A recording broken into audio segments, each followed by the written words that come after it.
Epione pain management and regenerative centre. ఇక మీ నొప్పులు శాశ్వతం కావు.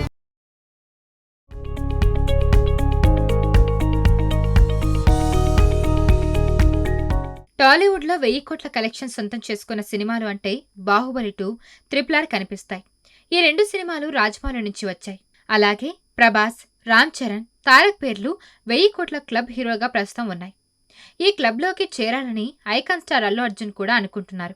పుష్ప ది రూల్ మూవీతో అది సాధ్యమవుతుందని భావిస్తున్నారు. మూవీపై వీలైనంత హైప్ క్రియేట్ చేసే ప్రయత్నం మూవీ టీం చేస్తుంది.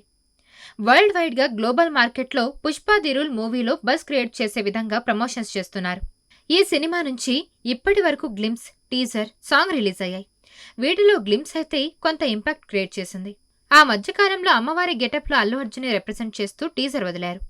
టీజర్ ట్రెండింగ్ లోకి వచ్చినా ఆశించిన స్థాయిలో బజ్ క్రియేట్ చేయలేదు. అలాగే మే 1న రిలీజ్ అయిన పుష్ప ఫస్ట్ సింగిల్ తెలుగు, హిందీ భాషల్లో బాగా ట్రెండ్ అయింది. హిందీలో 24 గంటల్లో 24 మిలియన్ వ్యూస్ సొంతం చేసుకుంది. తెలుగులో 21 మిలియన్ వ్యూస్ దక్కించుకుంది. అయితే మలయాళం, కన్నడ భాషల్లో 2 మిలియన్ వ్యూస్, తమిళంలో 1 మిలియన్ వ్యూస్ మాత్రమే ఈ సాంగ్కి వచ్చాయి.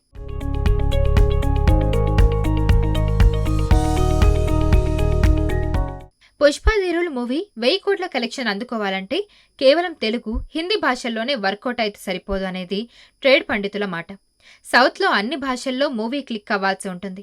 RRR కోలీవుడ్లో 80 కోట్ల కలెక్షన్ తెచ్చుకుంటే బాహుబలి 2 100 కోట్ల గ్రాస్ వసూలు చేసింది. మలయాళీ, కన్నడ భాషల్లో కూడా ఈ సినిమాలు 50 కోట్లకు పైనే గ్రాస్ వసూలు చేశాయి. ఈ కారణంగా ప్రపంచవ్యాప్తంగా RRR, బాహుబలి 2 1000 కోట్ల కలెక్షన్స్ క్రాస్ చేయగలిగాయి. అయితే పుష్ప 2 మూవీ నుంచి వచ్చిన సాంగ్, టీజర్ తెలుగు, హిందీ భాషల్లోనే తప్ప ఇతర సౌత్ భాషల్లో పెద్దగా ఇంపాక్ట్ క్రియేట్ చేయలేదు.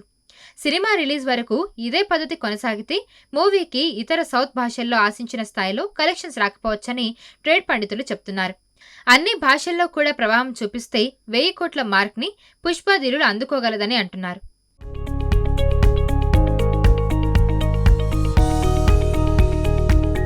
నమస్తే అండి.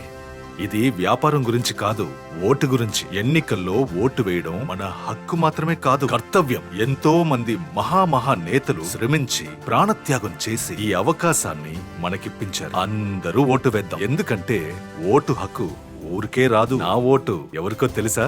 అది సీక్రెట్ అండి.